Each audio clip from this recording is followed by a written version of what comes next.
बिस्मिल्लाहिर्रहमानिर्रहीम।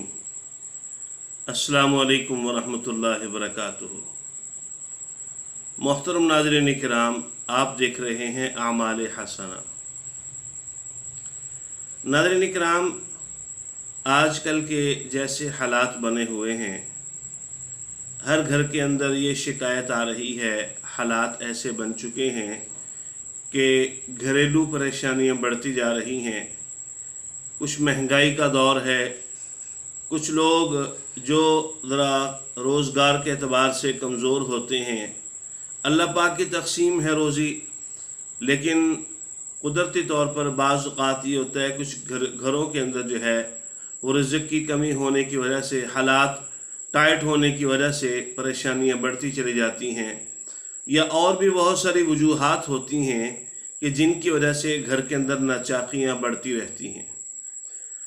अगर खुदा न खास्ता घर के अंदर जो है इस तरह देवरानी जेठानी या भाई बहन वगैरह के अगर झगड़े हैं तो उनको तो हल किया जा सकता है, लेकिन अगर खुदा न खास्ता मियाँ बीवी के मामलात बिगड़ जाएं तो बहुत ज़्यादा परेशानी का सामना करना पड़ता है। और याद रखिए नाज़रीन किराम, अगर मियाँ बीवी के दरमियान खुदा न खास्ता अंडरस्टैंडिंग ना हो सके, इनके दरमियान में निभाह ना हो सके, तो ख़ानदानों के ख़ानदान उजड़ जाते हैं। और बिलखुसूस जिस वक्त बच्चे हों तो उस वक्त बहुत ज़्यादा परेशानियां बढ़ जाती हैं, बच्चों का मुस्तक़बिल तबाह हो जाता है, बच्चे अपने वालिदैन से महरूम हो जाते हैं। तो उसके लिए सबसे अहम गुजारिश ये की जाती है कि सबसे पहली बात तो ये है कि हमें सब्र से काम लेना चाहिए, चाहे वो मर्द हो चाहे वो औरत हो। अगर सब्र से काम नहीं लिया जाएगा तो घर के अंदर जो है वो तबाही बर्बादी बढ़ती चली जाएगी। जो जो हमारा गुस्सा तेज़ होता चला जाएगा वैसे ही घर के अंदर आग भड़केगी। शैतान चाहता ही ये है। आपने हदीस पाक भी सुनी होगी, आम तौर पर अब तो ये हदीस मुबारका सोशल मीडिया पर भी लोग सुनाते हैं, सुनते हैं, पढ़ने को भी मिल जाती हैं कि शैतान जो है वो किसी आदमी से इतना ज़्यादा खुश नहीं होता। एक आदमी कहता है, मैं अपना एक चेला शैतान को आकर कहता है कि जनाब मैंने आज जिना करवाया, वो कहता है तूने कुछ नहीं किया। कोई कहता है मैंने नमाज छुड़वा दी, वो कहता है तूने कुछ नहीं किया। कोई कहता है मैंने ये कर दिया, वो कहता है तूने कुछ भी नहीं किया। फिर एक बंदा एक उसका चेला आकर कहता है कि जनाब आज मैंने जो है वो छोटा सा काम किया है। वो कहता है वो क्या काम किया? कहता है मैंने मियाँ बीवी को लड़ाया, इस हद तक के तलाक हो गई। तो शैतान कहता है कि तू मेरा सबसे करीबी तरीन बंदा है, मेरे करीब आकर बैठ। अंदाज़ा लगाइए कि शैतान इस अमल से कितना खुश होता है। तो हम अल्लाह को राज़ी करना चाहते हैं या शैतान को? तो सबसे पहले जो है वो अपने आप को कंट्रोल करना सीखें। हदीस पाक में आता है, फरमाया ला तग़ज़ब। अल्लाह के नबी सल्लल्लाहु अलैहि वसल्लम से सवाल किया गया, या रसूलल्लाह कोई अमल इरशाद फरमाइए। फरमाया ला तग़ज़ब। फिर एक और मौके पे सवाल किया, फरमाया ला तग़ज़ब, गुस्सा मत करो, गुस्सा मत करो, गुस्सा मत करो। हर बात के ऊपर ये नबी इस्लाम ने जवाब इरशाद फरमाया। हर सवाल पर कोई नसीहत फरमा दीजिए, फरमाया ला तग़ज़ब। क्यों कि गुस्से के अंदर ही आकर इंसान बहुत सारे मामलात ऐसे कर बैठता है कि जिसकी वजह से बाद में परेशानी बनती है।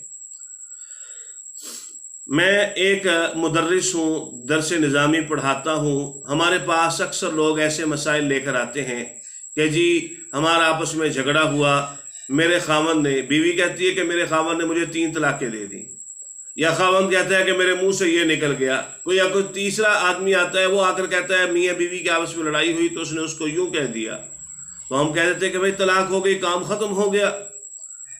याद रखिए, मसले की रूह से 3 तलाक़ें हो जाने के बाद, चाहे एक जुमले में हो, चाहे एक तोहर में हो, चाहे जो है वो 3 जुमलों में, 3 तोहरों में या 3 महीनों में कहा जाए, वाक़तन तलाक हो जाती है। एक रत्ती के बराबर भी मियाँ बीवी वो नहीं रहते, वो आपस में एक दूसरे को देख भी नहीं सकते, हाथ नहीं मिला सकते। बिल्कुल अगर ऐसा करेंगे, चाहे मिसालती कौंसिल के ज़रिए ही क्यों ना हो, ये ज़िना करने वाले हैं।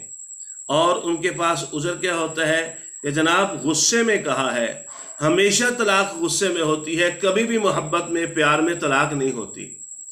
हदीस पाक में आता है, जो औरत खुद तलाक का मुतालबा करती है, फरमाया वो मुनाफिक औरत है। अल्लाह के नबी सल्लल्लाहु अलैहि वसल्लम ने फरमाया, जिसका मफहूम है, फरमाया कि अबग़ज़ुल मबाहात इलल्लाहि अत-तलाक़, फरमाया कि अल्लाह के नज़दीक हलाल चीज़ों में, जायज़ चीज़ों में सबसे बदतरीन बुरी चीज़ जो है वो तलाक़ है। इससे बचने की कोशिश की जाए और घर का माहौल साजगार बनाने के लिए एक दूसरे की इज़्ज़त की जाए। खामन जो है वो बीवी की इज़्ज़त करे, बीवी खामन की इज़्ज़त करे। बाज़ औक़ात बीवी में कुछ गलतियाँ पाई जाती हैं या खामन में कुछ गलतियाँ पाई जाती हैं, गुनाह पाए जाते हैं। अब उसकी वजह क्या होती है लड़ाई की? अमूमन बीवी खामन की बुराइयाँ बयान करती है अपने वालिदैन में जाकर, अजीज़ो क़ारब में, महल्ले वालों में, इस तरह करता है, इस तरह करता है, इस तरह करता है। या खामन जो है वो अपने अज़्ज़ो क़रबा में कहता है कि मैं क्या करूँ, मैं बड़ा परेशान हूँ, वो ऐसे करती है, वो ऐसे करती है। याद रखिए, मियाँ बीवी अगर एक दूसरे की बुराइयाँ नहीं छुपा सकते तो ये बहुत बड़ी नाकामी है। ये घर जन्नत की बजाय जहन्नम बनेगा। कुरान पाक में अल्लाह फरमाते हैं, हुन्ना लिबासुल लकुम व अंतुम लिबासुल लहुन्ना, तुम उनका लिबास हो, वो तुम्हारा लिबास है। लिबास क्या होता है? लिबास इंसान के सतर को, नंगेज को, वजूद को छुपा देता है। तो इसी तरह मियाँ बीवी अगर एक दूसरे की बुराइयों को छुपाते नहीं हैं, याद रखिए ये हकीकी मियाँ बीवी नहीं है। और नाज़रीन इकराम, अगर खुदा न खास्ता ये सारे हरबे इख्तियार करने के बावजूद फिर भी मसाइल हल ना हो, लड़ाइयाँ झगड़े चलते रहें, तो सूरह आले इमरान की आयत मुबारका है, रब्बना इन्नका जामिउन नास लियौमिन ला रैब फीह इन्नल्लाहा ला युखलिफुल मियाद। इस आयत मुबारका की रोज़ाना एक तस्बीह, यानी कि रोज़ाना 100 बार पढ़ा जाए। अल्लाह पाक इंशाअल्लाह इन झगड़ों को ख़त्म फरमा देंगे। अगर खुदा न खास्ता फिर भी ये झगड़े ख़त्म नहीं होते, मामलात बिगड़ते चले जाते हैं, यकीनन कोई इसरात का मामला होता है या किसी की लगाई बुझाई होती है, तो हमसे रब्ता करें। हमारा नंबर स्क्रीन पर मौजूद है। हम इंशाअल्लाह आपके लिए दुआ भी करेंगे, अमाल भी करेंगे, तावीज़ भी देंगे। अल्लाह पाक उसके बरकत से मेहरबानी फरमा देगा। उस्मान अली को इजाज़त दीजिए। अस्सलामु अलैकुम व रहमतुल्लाहि व बरकातुहू।